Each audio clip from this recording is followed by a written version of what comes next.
Shalom à toutes. Eh bien, on fait une petite promenade dehors par ce beau temps aujourd'hui.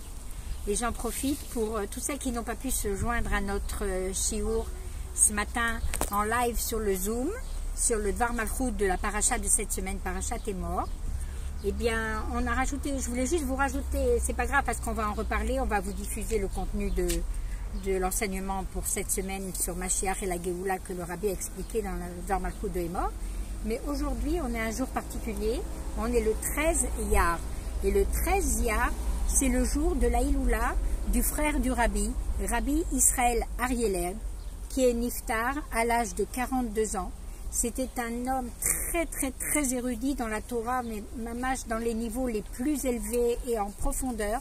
Et en plus de ça, il était aussi à un niveau très élevé dans les matières scientifiques. C'était un très grand mathématicien, un grand physicien, et tout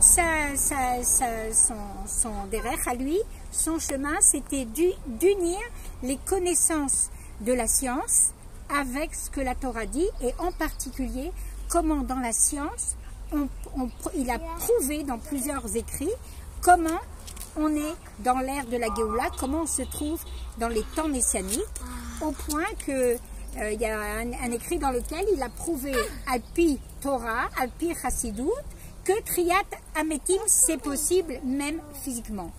Et Rabbi Israël Arieleb,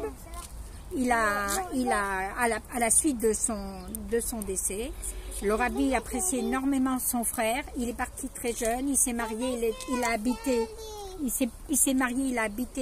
à Tzfat, il est enterré à Tzfat. D'ailleurs, aujourd'hui, beaucoup vont pèleriner sur son kéver.